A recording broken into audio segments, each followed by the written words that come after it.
Who needs imagination?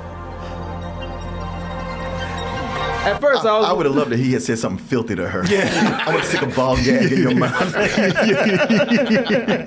and use a baseball bat. Yeah, dessert. What dessert? Pie. What you gonna do with that? I'm gonna shove up your ass. I'm gonna lick the crumbs from your crack. Wait a minute. Whoa, wait. Whoa. Girl, I was getting tortured in prison. Come here. Bring your ass here. No, get your nasty ass. No. You started this conversation. Shh.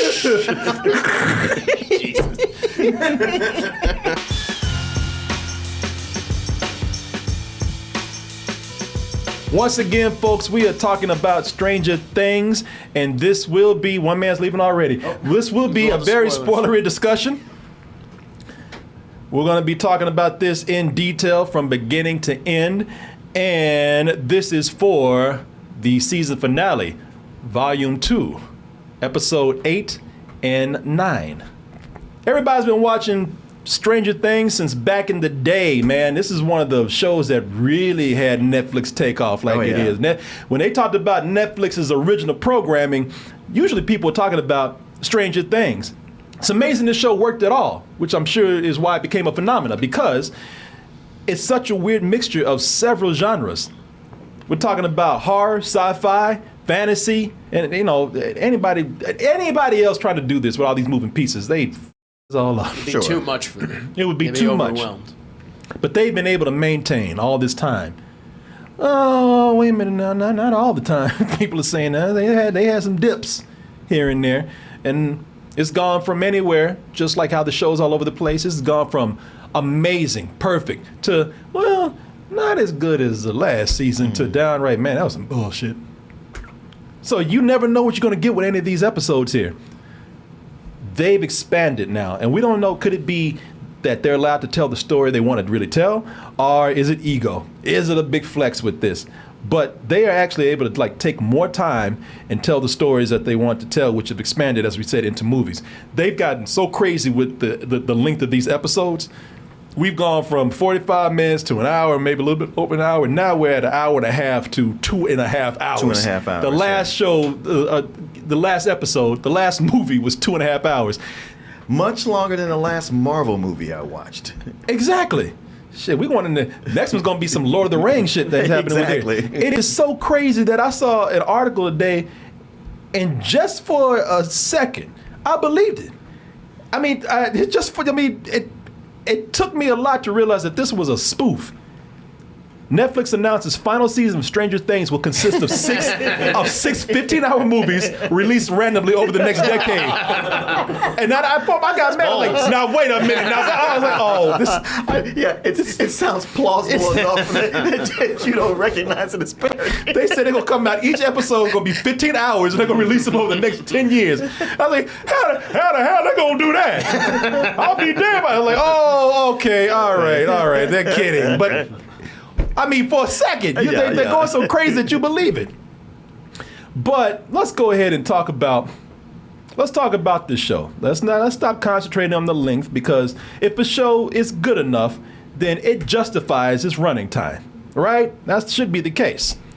Well, as we said, man, I can justify the length of these shows, and a little bit in a way, in that this is probably the most ambitious they've become with this show. Stated that as fact. Yeah, I will tell you, it doesn't seem like ego to me.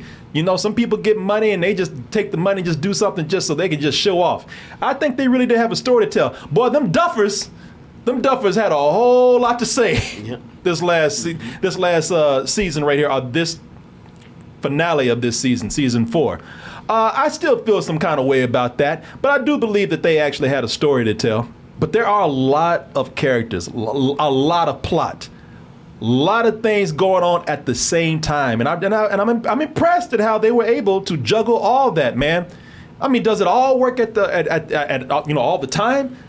No, not all the time. But for somebody that's trying to handle as much stuff as they've done, I mean, if you just do slightly more than half and it works, I'm impressed. Sure. And one of the things that they really did do here, now to set this up, but we're doing a spoiler talk, so you already know what's going on. But the big bad here is Vinka. Vecna. Vecna. Vecna. He's got so many names. I know he does. Shit, I'll call him Henry. R1. R1. Henry. One. Vaccine. What is his name? Vecna. Sound like some shit you get prescribed that causes diarrhea, hallucinations, dry mouth. He does do that. Vecna's been known to cause diarrhea, hallucinations, dry mouth, suicide death, thoughts, spontaneous popping, locking. Yeah, man. So with this character now, the big bad here, who we say, you can connect back to the first season. The kids have to stop him before he actually reaches our realm and decides to destroy the planet to make it in the way that he wants. His image. His image, which is shitty. Trust me. Literally. Yes, it is hell on earth in his image. And I'm gonna start with your little pissed ass, broke ass, country ass town of Hawkins.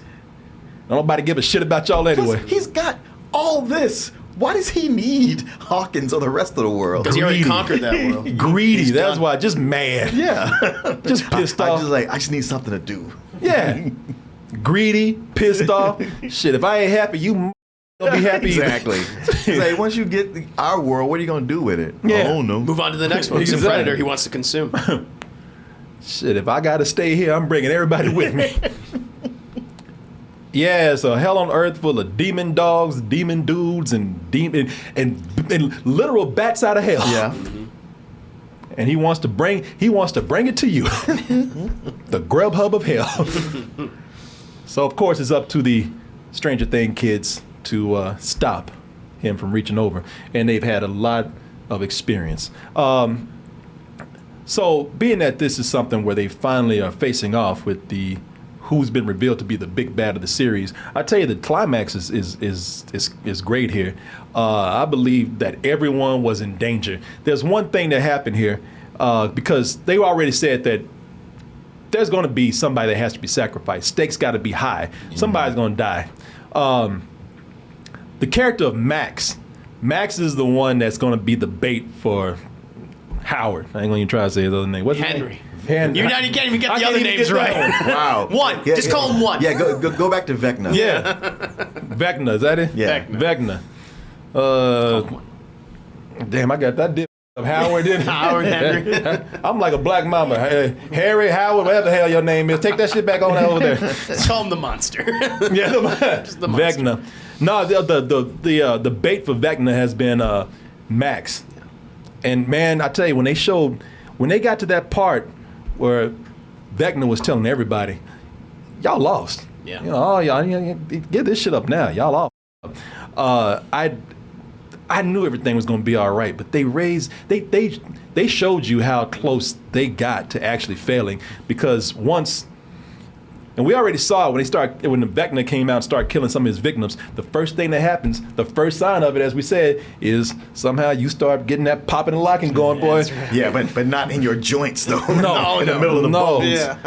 But those moves are nice, Yeah, though. they I ain't gonna are. lie. They are. I mean, if you're going out looking kind of cool.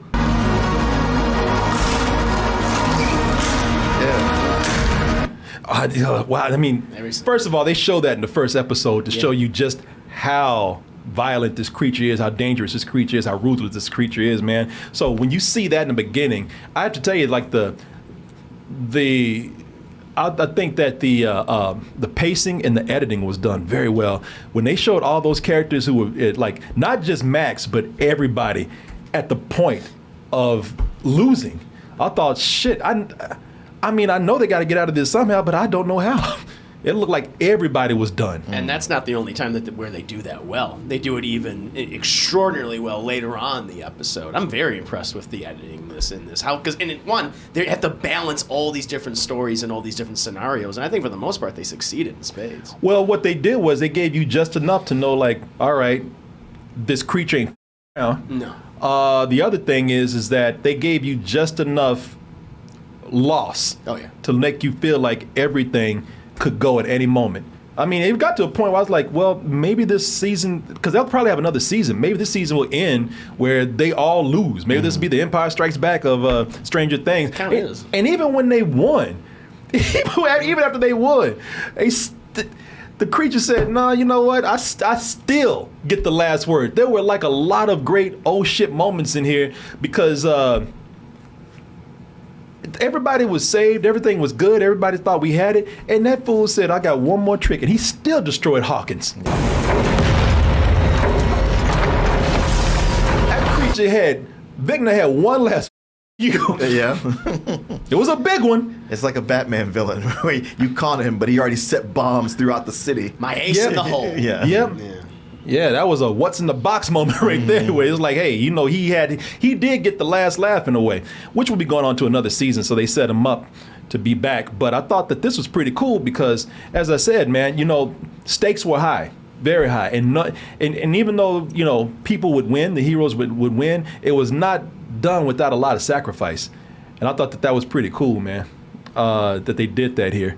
You know, and plus, it was just a cool visual. I mean, listen, we talking about ain't no ego here, but those Duffer Brothers really are flexing how much money they got. Oh, it's on full display. Yeah, I don't even think that town, when Hawkins, I don't even think that was supposed to be part of the story. It's just like, man, we got some leftover money right here. Let's blow something up.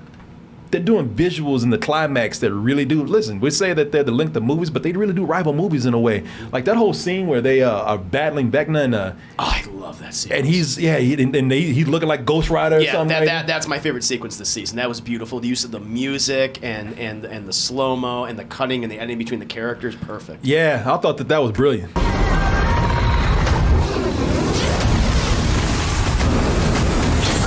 If that didn't stop him before, what the hell you think that's gonna do now? There's a lot of that goes on in this show.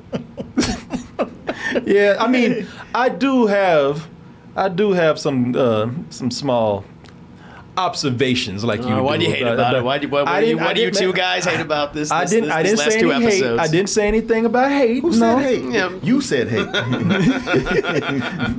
I hate your attitude right now. Exactly. I didn't. Nobody say anything about they hate anything. You're trying to shut us down before you even talk. Man, see, can't nobody have like One can have fun, I know. observations. Can't nobody do any kind of fair criticisms without you taking things to the extreme. Go ahead. Why you hate this, man?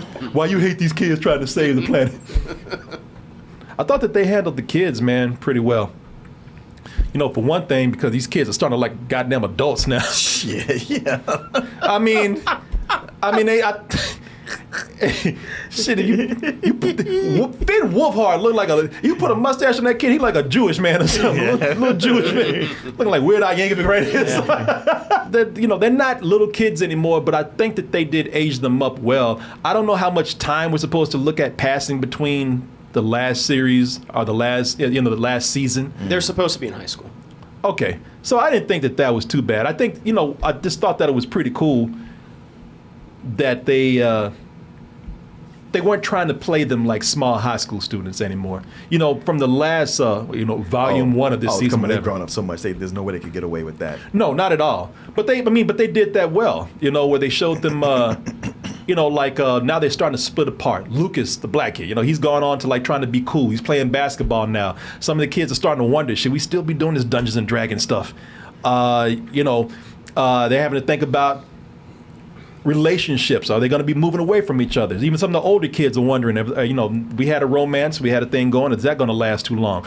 One of the things that happened now, though, is that some of these kids have gotten more dangerous, or they're old enough now to tackle more dangerous situations. And I thought that was pretty cool that they did that. Because when you look at this, I think it's appropriate because they stepped up to do most of the work to save the world that an adult would usually do. Mm-hmm. But then the adults ain't there to do it. So there they are now. And if you think about it in a way, when you look at this is probably one of the most up coming of age stories ever, man. Yeah. So I think that they've handled their age as well for these particular situations. But it's the emotion behind the characters that I really enjoyed. Because you care about them, that's why. Yeah, no, you do, and even with some of the characters that are supposed to be, unless you're a creature covered in a bunch of latex or some shit, you got tentacles coming out your ass. Okay, you're evil. All right, we know you're bad. But most of the human characters, who are major characters, who were said to be monsters, who were said to be evil, they ended up having some sort of redemption arc within themselves. And I usually have to die to do it. But like Dr. Brenner, Dr. Martin Brenner right here, which is another character they tie back to the first season. He was a father figure to all these kids in the experiment that 11 was in. A lot of these kids trusted him, and what did he do? He exploited them for the experiments, for their powers. They called him Papa. He really didn't. As far as we knew, we thought he never really felt that way. Again, he was exploiting these kids. But, I like where at the last moment, when he shot trying to save 11, you do see that he really did care, particularly for 11.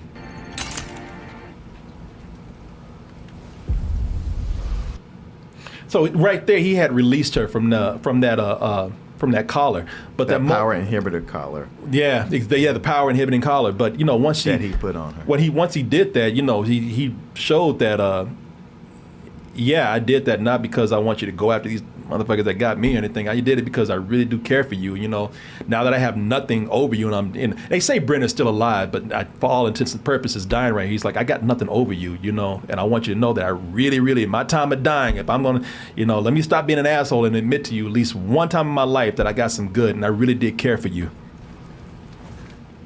You are my family. I thought that was a good moment. I usually don't like deaths these days with, the main characters get the last, get that last monologue out, But I appreciated it here, man. Plus, they say he's probably not dead. I guess we read the scene completely differently because he was saying, like, I did this for you. That's what this all was. And he's like, tell me you understand. Tell me you understand. And she doesn't say that to him. Because she knows, no, this was for you. Yeah. He's incredibly selfish. He thinks he loves her. He thinks he loves these kids. And he's like, no. She says, goodbye, Papa. And she probably does have feelings for him, but she's like, no. You belong where you should be, which is dying in the desert. Well, I don't think that she felt that way where she had hostility towards him. I think that she still felt something for him. No, she did. She felt something. She was like, Papa. She felt something for him, but she refused to say the thing that she wanted him that he wanted her to say. And I do think he cared a little something for you. You don't think so at all?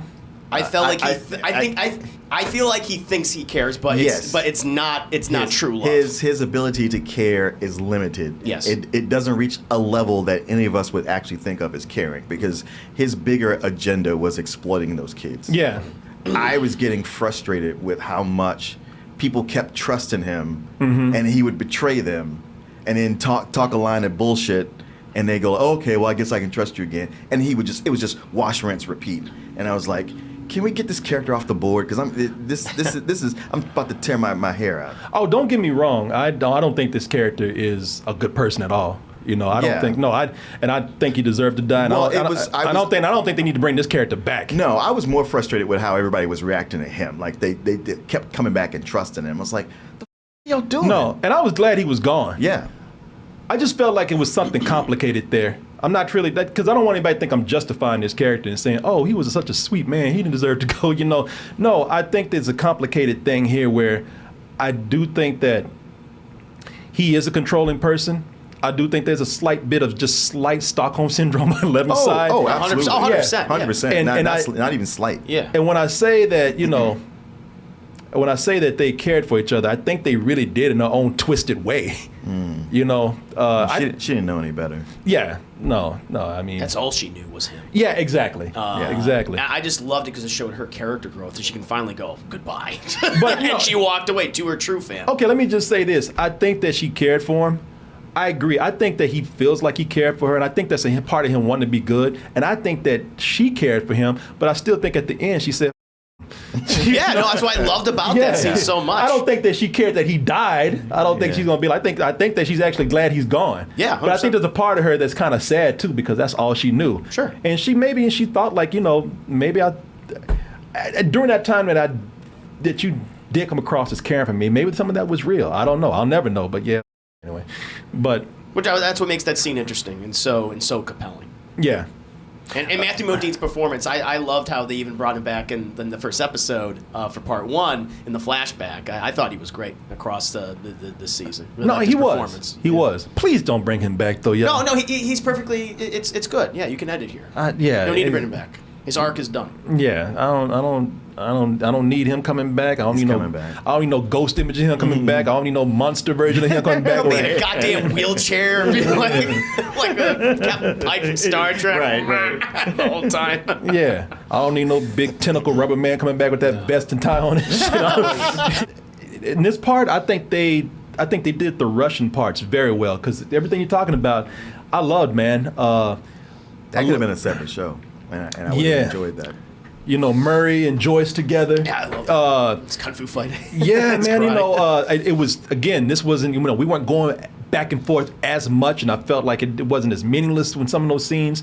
And going to Russia this time. So one of the things I did like the last part going to Russia. You know, I said how this is part of this show is also a B monster movie. Mm-hmm. Yeah. When you want those creatures, you want those monsters. You went to Russia for that. Yeah.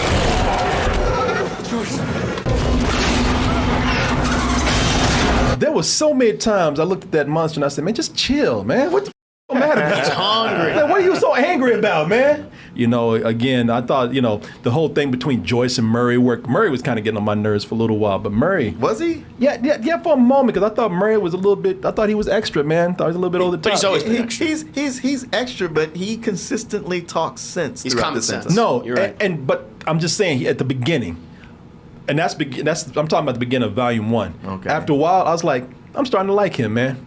Yeah, Because no matter how you felt about Murray, when he showed that he actually did know kung fu, you have to respect him at that point. Yeah, I'm just gonna be honest with you though. I mean, it took me a while. When I said at the beginning, I'm talking about it took me like about 2 episodes or so. Cause Murray just got on my nerves. Man, Murray was kind of loud. Murray's me. Oh, yeah, let's go. God damn it! Don't you beat me to the fucking joke. And see, that's why I hated Murray. You see how I feel? We do. No, but after a while, I thought this character is really cool, man. Yeah. This character is kind of he's the levity that we need throughout this show, and he brought it. Yeah. You know, and I did enjoy this character, He's man. competent. Yeah. He comes across as a moron, but he backs himself up. Yeah. You're right, because when he started doing kung fu, I thought he was gonna get his ass beat. Sure, Yeah, we all did. everybody thinks that because he's been a clown, and then he actually knows it, and then he gets to Russia, and he's the only one who can speak Russian, and he's able to imitate Yuri and get them past everybody. He's actually Murray is one of the most badass characters on the show. Mm-hmm. And nobody appreciates that. They don't say, oh, that's you, Corey. He ain't you. Nah, I agree like the character a lot. And again, like I said, I thought the comedy really worked well. For the most part, through both parts, but really in this part right here. This is something that I'm kind of scared to touch on because I have a criticism of it, but I know that this is probably good to have in the show. I just felt like it didn't really go anywhere. And that is Will. Will definitely was hinting at, you know, a gay subplot here, being gay himself. Yeah. And I thought that a lot of things that Will had to say were good, man. I'm just gonna say it right now. I didn't know Will's gay story needed to be in here. We need to go to it as much. I think it's an important thing to have, but I don't like that it was always hint, Yeah. and never actually said or developed. I was like, look, you're going to take us this far. If you're going to be brave enough to put it in here, then put it in here. You kind of hit on what I'm feeling because one of the things that I think is cool here is that it really does reflect, and it could be just timing. It really does reflect how probably gay teenagers are feeling right now. Sure. With everything going on in this country at this moment, shit in the world. You know, there's a lot of gay teenagers who are feeling like, all right, here it is. Right when I was feeling comfortable, like I could actually be who I am, they're pushing me back now. They're making me feel scared again. And I think that Will's speeches in here kind of reflected, what a lot of people are going through at this moment. When you're different, sometimes you feel like a mistake. I like the way, what's his name? Mike. Mike. I like the way Mike didn't get girlfriend. He's like, I want to meet my girl. I know you. I just know don't you got a feel- thing for me, man. But I hey, don't man. feel the same way about you. Yeah, brother. I got. There's such a thing where Will has such a thing for Mike, and it's yeah. like he is clearly never going to reciprocate. You got to pick somebody else. I know. Mike looked at him like, man, I know what's going on, but I don't give. I got a girlfriend, man. But about my painting, it's like I appreciate it. I Oh, appreciate that's the cool. painting. You did this. Oh, that's all right. Yeah, Mike gave him that glance like, I don't give. Mike is about Mike. Like, yeah, whatever, man. Yeah. Yeah. I look over at it like, Shit, you crying, Mike shit. said, shit, I want to get some pussy, man. Some superhero pussy. I ain't got time for you, man. Sorry, man. And that's another thing I like, because Will is not, and I'm advocating for strong gay characters. Will is not a strong gay character. Will is always standing on the background, letting 11 get her ass beat. Yeah. Scared to talk to anybody. And every scene always ends with him like. Well, I mean, that's something I had a problem with this entire season, is that Will and 11 are just crying all the time. But I get 11. I get 11. Yeah, but no, Will. she's crying all the time. All the time. Oh man, I'm sorry. I didn't feel that way. I started crying was justified. I was just like, all right, every scene with her is my impression of her. I mean, Martin, it's not like she's, been dealing with an extraterrestrial creature that she just inevitably Even created. before that happened, everything with her was. Oh, Mark, you're heartless, man. When she's with Papa or going back to her past.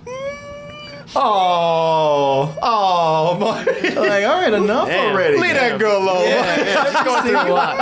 She's going through a lot. And you know she wasn't looking like a fish when she was crying. Yes, she was. Yes, she was. And look like this in the eyes. Oh, Damn. Martin. Well. Martin is heartless. Like, Look at they hired her. She said, I can cry on cue. That'll come in handy sometime. No, I'm going to do it every time. Every scene, I'm going to do it. Man. She's got things to be worried about. Man, and that cry girl about. has been abused. That girl's been had to look at her friends almost died. The weight of the world is on her shoulders right now. Just a fight a things have hentai been man. These things have been happening to her for the previous 3 seasons, and she wasn't always. Well, She was that way. Well, now she can't take no more. Yeah, it's been a lot. It's been a lot. She lost her dad. Lost her dad multiple times. Man, where's that lemon shirt you wearing I yesterday? know. Oh, Yo, my Lord. I don't want to see Damn. somebody just crying all the time. Even you know somebody who has a reason to be sad. You see them crying all the time. There's a point where you're like, all right, at you, man. Oh, I'll leave that girl alone. Well, I can't say that because the way you feel about her, I feel about Will. Yeah, Will was another one. Yeah. Especially, when she's getting her ass beat and he's just there. In the background, his big watery eyes and just not stepping up and not saying anything. Matter of fact, this whole season has been a lot of people having big confessionals or monologuing, but not saying the little important things to each other. Or a lot of scenes where somebody asks a question and somebody asks, with 11, she's like, yeah, no, something's about to happen. What? Cut. I was like, answer the goddamn question. I was like, this is over and over again. Why y'all keep doing this? This is, you're directors. You don't have to keep ending every scene with somebody like, they supposed to say something, but they ain't gonna say it. Oh, Martin. Oh, I don't think Martin liked it as much as you do, man. No, I know. I'm just trying to think of what you're referring to. About to say something, but then they cut. Oh yeah, they were when she was with the California crew, and it's before they get to the sensory deprivation chamber. But there's something where she says, "Oh yeah, she's tapped in," and like, yeah, it's gonna happen. And I think it was Mike who said, "What? What's gonna happen?" And she just looked at him, and then it cut the scene. I was like, "You mother."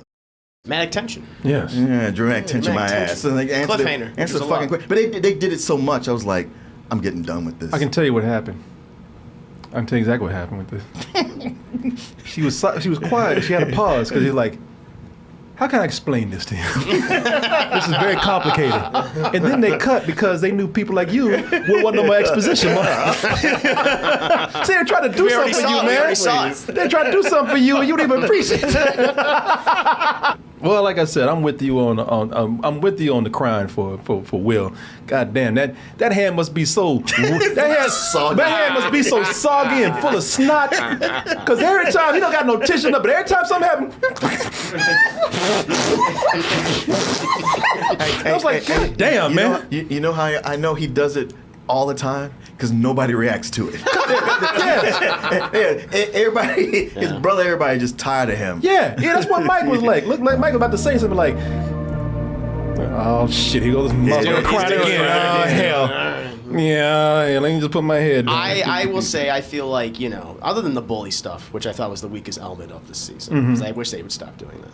I feel like, Will's story, they didn't really know what to do with him. I thought that was a great moment right there, like when he was talking to Mike. I love the moment he has I guess it's in the finale, the final episode where he's talking to Jonathan. They finally really have a conversation. Yeah. That was good. They need more of that, and it's like, have that. Maybe if you don't know what to do with him, maybe have him be more of his brother. I know they had set up where it's like, oh, he's high all the time, but I'm like, come on.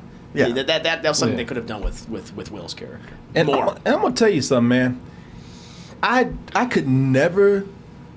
just could never take Will seriously with it because every time I look at him, I end up looking at Jim Carrey. That's why he's crying all the time. Yeah, no, he looks like Harry Potter with Jim Carrey's haircut. I was like, come on, man. That's like, I'm sorry, I cannot take this dude seriously with this damn chili bowl on his head right here. So Yeah, Lucas got a different hairstyle. How come Will couldn't get one? Exactly. Shit. Because Lucas the only one trying to move on. Yeah. It's like, goddamn, why don't you do it too? I'm trying to get laid, goddammit. Well, to be fair, that's what Will struggles with. He can't move on. Because even then he's like, oh, then we can go on the run. We can play D&D forever. And Mike's like, yeah, sure. Yeah, so maybe that's part of Will. He's not going to change his style because he can't move on. That's a really good point. Yeah. Because, that was the thing when he was like, we can go play D&D forever. And Mike was like, I don't really want to do that. Yeah. And the way he said it, Mike knew it was ugly. Like, maybe we can go play D&D together. I'm like, you mean me? No. I see what you're trying. Look, I'm still your friend, but I know what the you doing. Now, come on. See the way you've been looking at me this whole season, goddammit.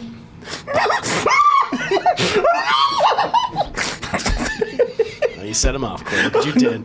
Both of you. No, I appreciate the anguish that Will is going through, and I'm sure there's plenty of teenagers, gay teenagers who went through this, and he speaks for them. So I get that. So I just feel like they could have handled it better. Sure. I'm gonna tell you, I'm glad it's there for the people who need it because I do think that they need it. Now, do I think that I would like for it to be in the show, but I'm gonna tell you something. There's a lot going on. There really was not room for Will's gay story.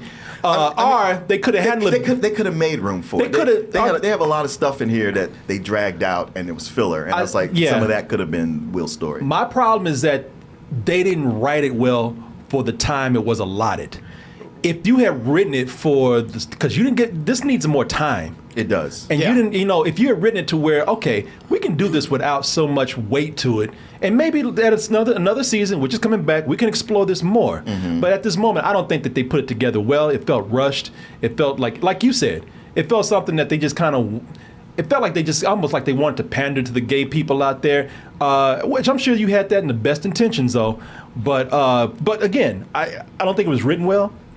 But do I mind it being there? No, because it needs to be said. Mm-hmm. So, yeah, I didn't mind it at all, man. Would have done it better, but I tell you what, being that no love for Will, but I tell you the other romances that were going on, I did like those. I liked that those were handled well, or at least I thought they were handled well. Like they had the whole thing of, will Steve get back with Nancy? Will Robin ever find lesbian love anywhere in this simple, small-minded town? And you know what? And some of the way this stuff works out, I had to laugh. I had to laugh the way this worked out. Maybe that's why I like it so much, because to answer your question, well, it seems like, yes, Robin does find love over PB&J. You're like, damn, what kind of freaky shit you into? Huh? What do you want to do with that? So it looks like they hinted that Robin, played by Maya Hawke, who I like that character very much. Great. I love Robin this season. Yeah, I do too. Looks like she might find love. Even over in Russia, while being on the run, Hopper had a chance to get his flirt on, get his smooch on with Joyce. Should I be dreaming about something else? You tell me. There's wine. Oh, wine's good. I was thinking about a nice Chianti. Chianti. You ignorant son of a bitch. You couldn't let him have that. Look at his back. She's like, you know what? I can't wait to get out of Russia. Get away from this Neanderthal over here.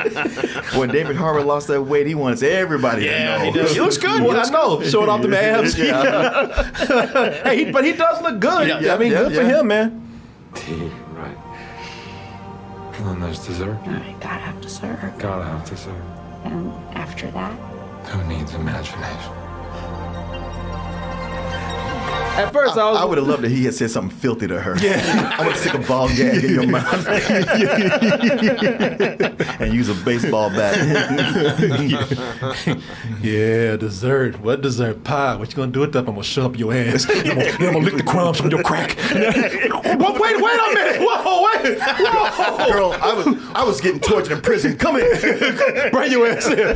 No, get your nasty ass. No. You started this conversation. Shh. But before we ruin this shit, it was ruined, by the way. Thoroughly ruined. Can't watch this whole scene anymore. Never again. Just gonna think of butt crack crumbs and peanut butter. That's it. Where them demon dogs at? Murray! Come do some kung fu in this motherfucking man. Before we ruin that, I thought that this was a really cool scene. I like this, That's man. sweet. I Yes. thought they worked so well together. They have great David chemistry. Harbour and Winona Ryder. David Harbour's so good, man. Yeah. Nah, they're both good. And it's funny, you have and when everybody got back, Nancy went straight back to her dude, man. And that was funny because everybody getting together, everybody hooking up except Will, and still no love for Steve. Steve, yeah. Look at she getting the hand. Oh, it's gonna be all right. Shit, even I found love. Which is cool because Steve is too stupid to be in a relationship at this moment. He's getting better though. He's getting much better. He's learned a lot. Everybody's been proud of him. You know, even Nancy had good things to say about him. Yeah. But that whole movie he was trying to do, I was like, I don't know, my dude. I mean, it's probably lucky that it got interrupted. It was working. What movie you talking about? With him and Nancy saying like, you know, I got a knock in the head when you dumped me, and it made me learn, made me grow up, and I'm a better person now. It sounded like one of those old soul songs where the guy's like begging to come back. Oh, yeah. I swear I done changed. If you just take me back one more time, I still love you. Well, you know what? It was working on Nancy. Nancy was thinking Yeah, about it. she was thinking about it. She was thinking about it. Nancy was thinking about it, but then she got back. She got back to him. What's his name? Jonathan. And she just like, you know, I can't leave this dude. Yeah. You know. I feel like that relationship will end because he's still lying to her. Oh, I know. And Yeah, what will yeah, happen is, you know, they'll go their separate ways, and plus the events of what might happen. It's gonna be hard for everybody. But I think Steve will, because everyone wants Steve to get it. Everyone wants Steve to be happy, you know, because you know he suffered. He's been the babysitter this entire time. He went to the here in a lot of seasons, always getting he's beat always up, getting always stuck with those surviving. kids, man. And he Yeah. does a great job. He protects them, and so he deserves to be happy. Out of all of the romances that we see here, the real romance that was in here, and I'm all for it, was Dustin and Eddie. Yeah. I love you, man.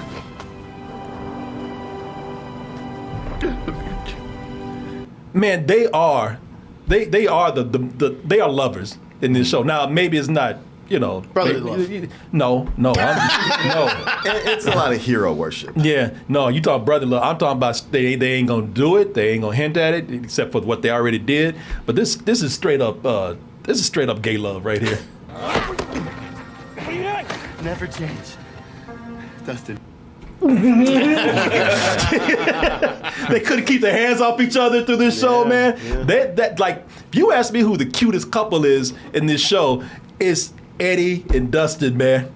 I would have loved it had they figured out they're gay for each other and they got together. I would have been one. I know I'm shipping now. I know that. Yeah, don't You're do not that. alone. I'm not. You're not I know. alone with that. Yeah, yeah. I just read more as a brotherly love. Yeah. Yeah, because he's always wanted to look up to someone, and you know, Steve was busy doing his plot line, and you know, and plus, you know, Eddie needed him. Yes, he and did. I feel like Yeah. he needed somebody who believed in him. yes, exactly, and I think that's what worked so well about their arc together. No, you're right. It was before where he was, of course, it was pretty much he had power over Dustin. Yeah, 100%. They all looked up to him. And he realized and what's cool about this, he had power over Dustin. He's realizing now just how much power Dustin had over him, but not in the way he treated Dustin. Yeah, No, he didn't lord it over. No, it was like, wow, you really made me you're the one that made me a better person, and that's too bad because I love Eddie, man. Eddie's my favorite character.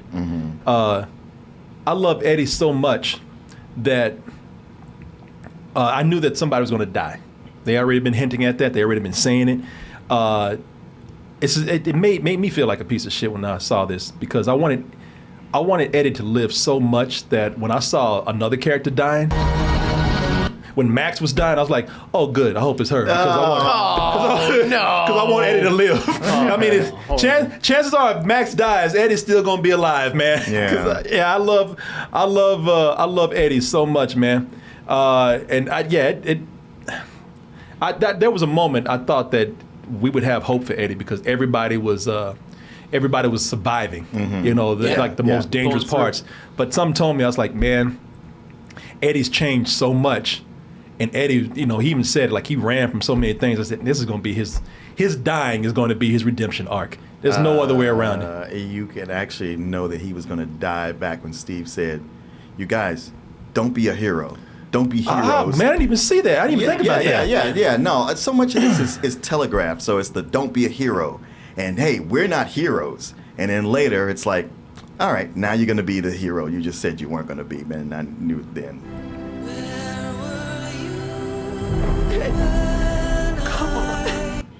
But, I just didn't want to believe Eddie was going to die because that's not what I wanted. Oh. Sure. But there was a moment, like the moment you said that you knew Eddie was going to die, just by that foreshadowing that happened. The moment I knew Eddie was going to die is when he rocked out on that mobile home. I said, "You don't rock that hard without going out, man." That's his exit. Yeah, he's yeah. rocking out so hard, Yeah. like they're giving him. He got to live his dream. Yep, that's exactly it. And that was cool that they worked in the way they worked in Master of Puppets, with Metallica. Master of Puppets, reference of. Will you shut up on that goddamn noise? That's why they attacked. I know. Yeah. All right, boys, let's go get him. No, Eddie was a great character with a lot of great writing in it, man. Yeah, well, the actor just did so much for it. He sure did, man. No one even heard of that actor. British actor, by the way. I had to look it up. And I don't know if you have it already up, but I liked how they did almost like an epilogue when Dustin went to go talk to his uncle. Oh, yeah. That was a beautiful scene to tell him, because everyone still believes he's this murderer. No, that was a beautiful scene, and Dustin, that actor, just sells it. He's the heart of the show because he makes every scene he's in, every actor he works with is better when he's there. And that was an incredible scene. It was very touching. And just with the uncle, yeah, the only thing that ruined it was that you get a close-up on Dustin dropping big crocodile tears, and then the uncle who's crying, not one single tear coming out. And I was like, I didn't notice. I did because it was a close-up on him, okay. and I was like, God damn it. Let me see here. He fought and died to protect this town. He's a hero. Boy, Dustin got that Michael Jackson Jerry curl going. Maybe the other guy wasn't crying, but the actor that plays Dustin, he did such a good scene. Such a good job in this scene. He did, because I felt my eyes watering, tearing up, and then I look over at the uncle, and I'm like, wait a minute. How am I more invested in your nephew than you are? After you made such a big deal about it. Shit, maybe they should get Dustin. You put some glass in the mustache on him, you got Weird Al Yankovic right there.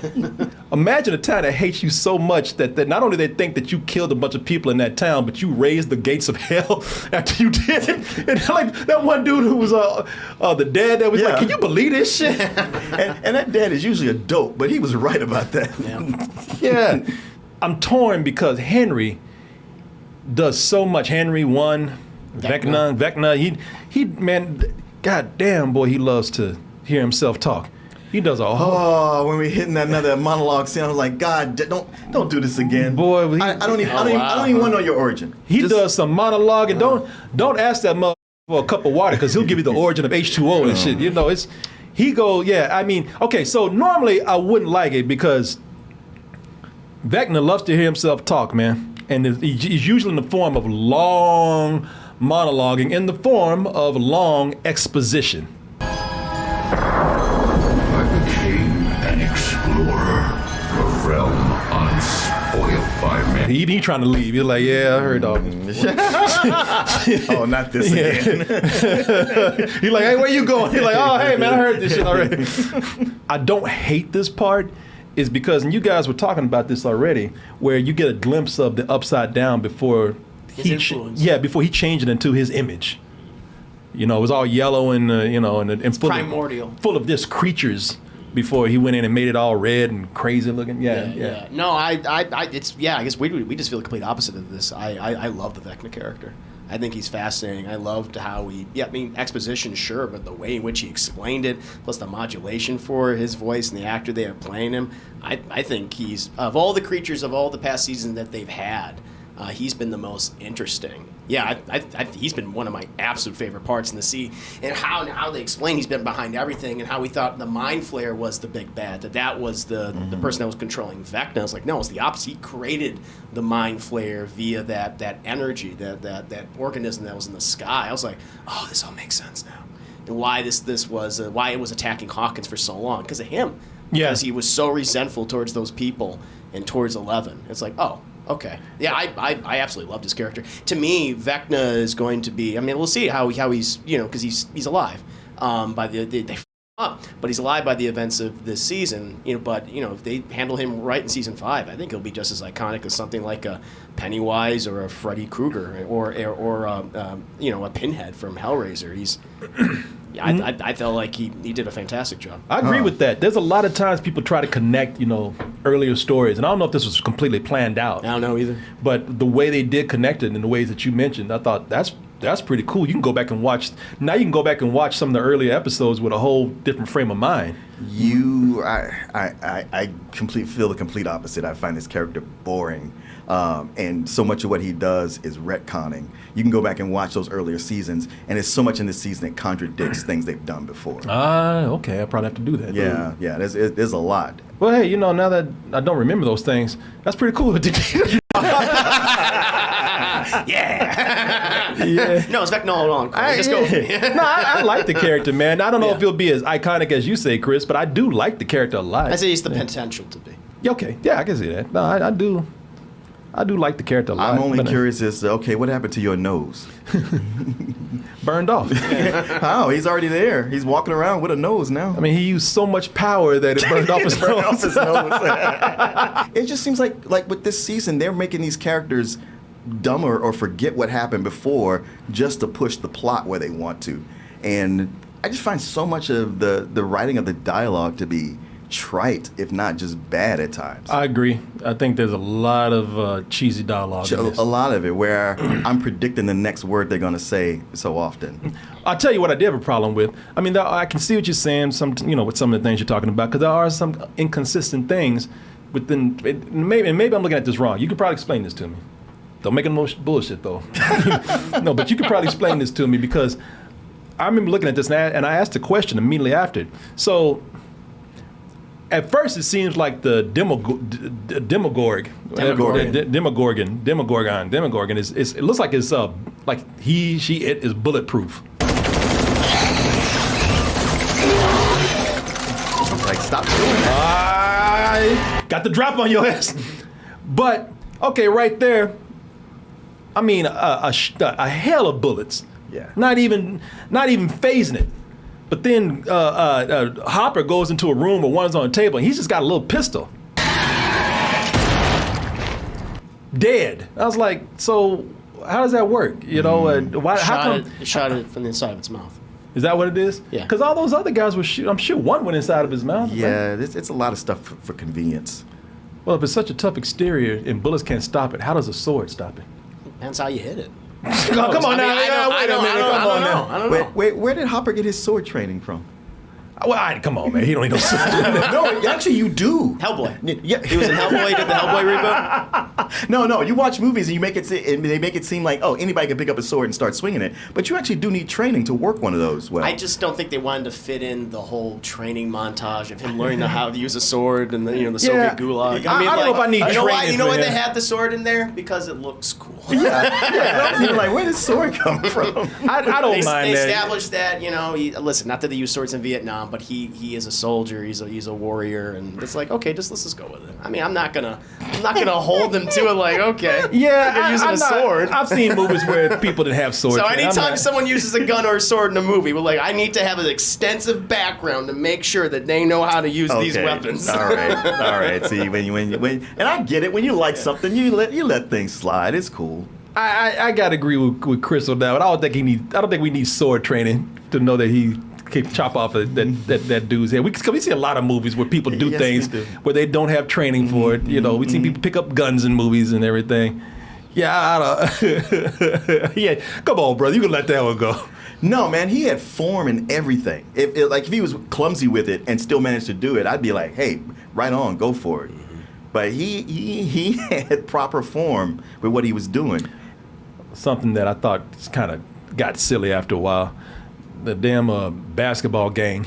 Oh, I know. Yeah, they've always been the weakest part. That and the other bullies. This is like, yeah, they just turned into that damn bandits on the wasteland or some shit. And the funny thing is, they were an actual gang.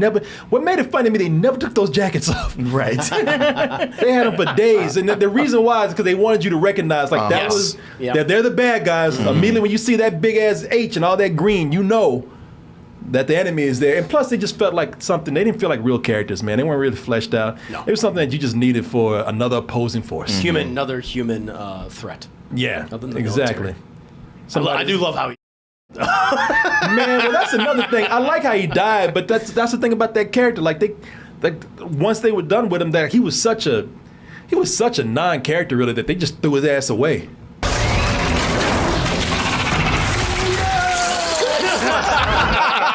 He's like, come on.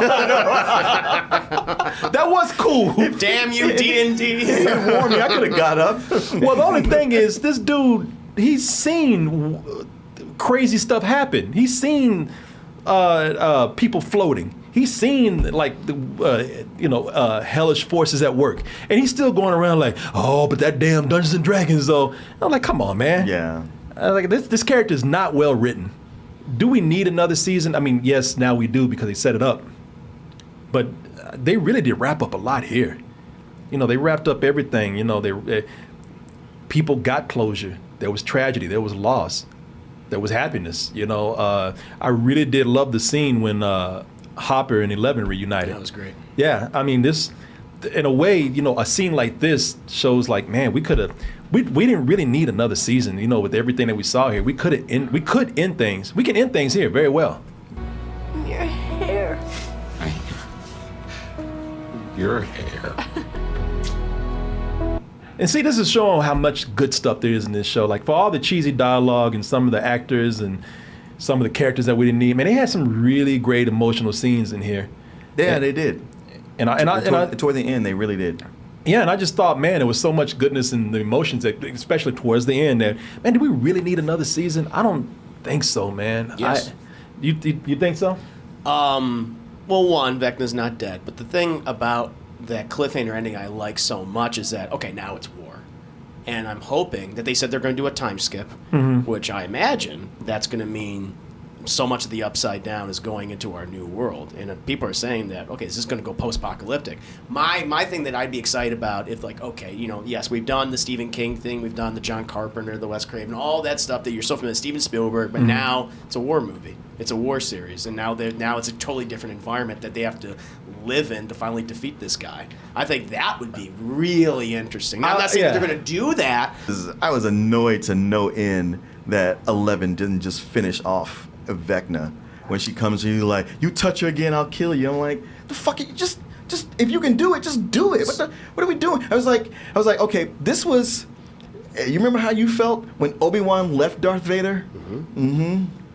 So I can explain that. Vecna's not really there. He's not there. He's in the house. That's why he's projecting himself mentally. So what was her threat that you touch her again and I'll kill you? She doesn't know that. She doesn't know that he's there. Mm-hmm.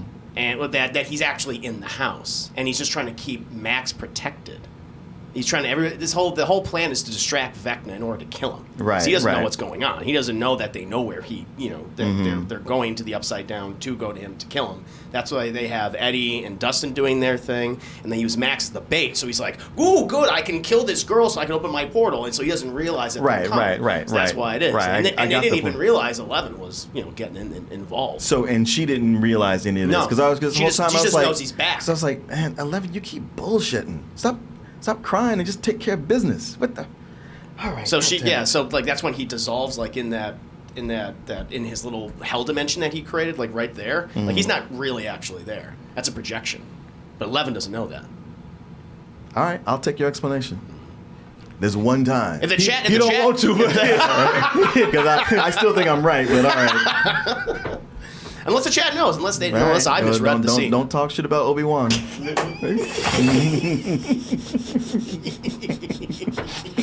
Okay.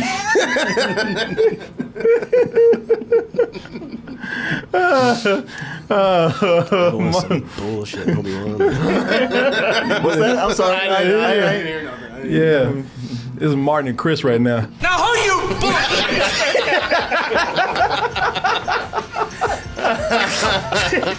It's a rental. It's a rental. High full price. It's a matinee for me. It's a high matinee for me. I enjoyed it.